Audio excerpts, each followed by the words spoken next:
So we've all heard that the only people who want to become police officers are egotistical bullies who want to carry a badge and carry a gun. Anytime a police officer posts on social media or comments about crime and punishment, those comments start flowing in. They must have been picked on in high school, and now they want to take it out on everybody else. Now, what if a recruiter could tell what excited the applicant most about becoming a police officer? And maybe it is driving fast, going through red lights, feeling cool in a police uniform because you get to carry a badge. Or what if possibly it's you want to work in the community and establish long-lasting relationship, build bridges, break down barriers in new and innovative ways. Now, there is a way, but it takes a lot of time. It doesn't cost anything, but it adds to the hiring process. But that should be okay because you ultimately want the best candidate possible for the job, naturally. And here's the best part.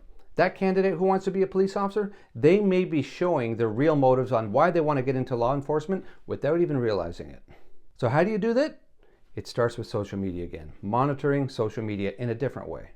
Well, first of all, if you want to become a police officer, then you should know that the police service and recruiters are going to be monitoring your social media. They have all kinds of different databases where they can run your name and get information on you, but running your name on social media is as straightforward as Googling your name, which also takes place.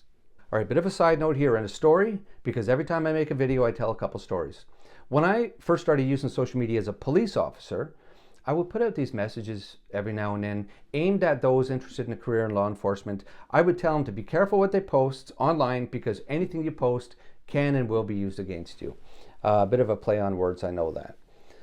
But then it came to me, and it should have actually came to me earlier, truth be told. If you're going to post anything offensive online, and I don't mean stupid jokes, the kind of things that we all do, things that are outright racist or sexist, if you're going to put that online, then why should I tell you not to? Policing is not the career for you. Don't even bother applying.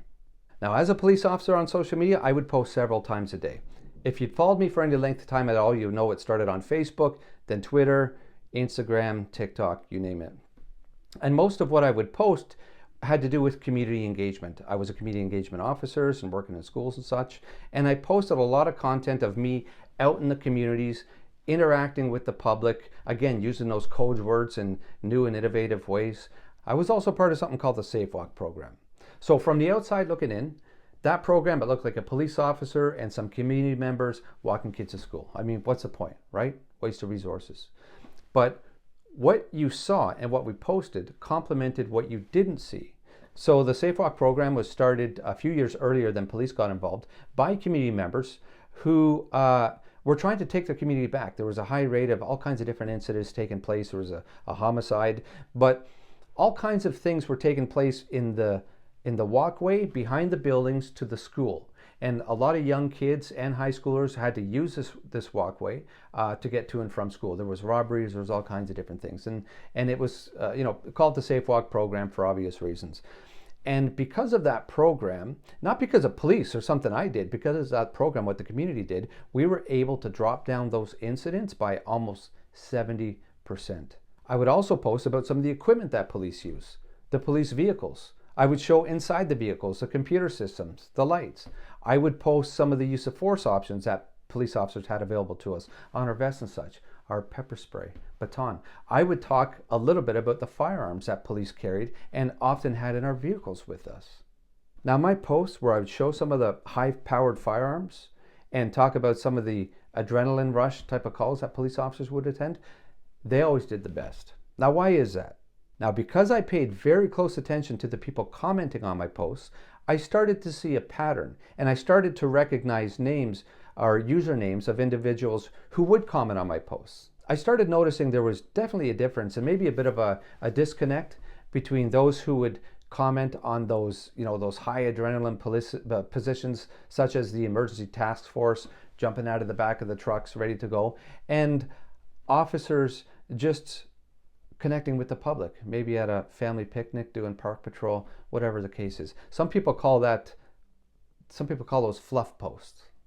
Now, some of the people who would comment on those high adrenaline posts, which often involved firearms, they would almost always comment on the model of firearm used. If they didn't know, they wanted to know the magazine capacity, what model of handcuffs, OC spray, so your pepper spray, what brand, and they would almost never comment or even like a post, these same individuals, which showed the police involved in the community in any way whatsoever. Attending events with kids, crashing family barbecues, on patrol, and you stop by the park to make sure everything's safe in the summertime, and just having a good time. Real, true community engagement.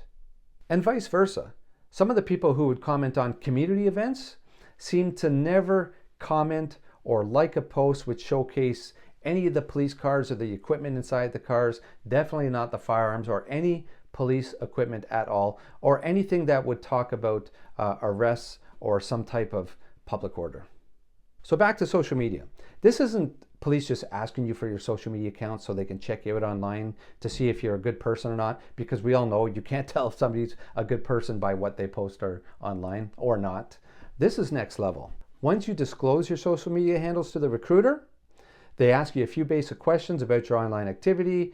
Then a recruiter can go into some of the more popular police accounts that the applicant follows and monitor what they liked.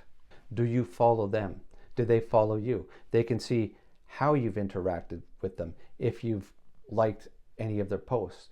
And not just like their posts, but do you only like their posts featuring police use of force equipment, firearms, which talk about the high adrenaline calls like a warrant or a gun call, but you don't like any of that officer's post featuring community events, any type of community engagement whatsoever? Would that be a clear indication of what excites that person about becoming a police officer and where their priorities lie?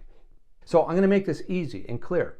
If somebody only likes posts featuring guns, but they never like posts featuring any type of community engagement, and that person wants to be a police officer, are they getting into policing for the wrong reasons? I work with recruiters. I work with police services right across North America in a variety of different ways. I've made videos about this. And very few have actually taken this next step. Yeah, they're going to check your social media accounts. Listen, it's time consuming. Time is money. But very few have done that. Nothing's 100%, okay? Foolproof. I know this. You could poke holes in this. I'm not even saying that I would kick somebody out of the hiring process, especially a strong candidate, scoring high in everything else. I'm not sure I would kick them out, but you can certainly, the interviewers can certainly direct questions about this. This is just one more tool to use in these modern times. So please let me know what you think. Questions, comments, concerns. I read every comment and I respond when it's appropriate to do so. Thank you so much for watching this. I really appreciate you taking the time. And until next time, be safe, look after one another, and perhaps we will see you again.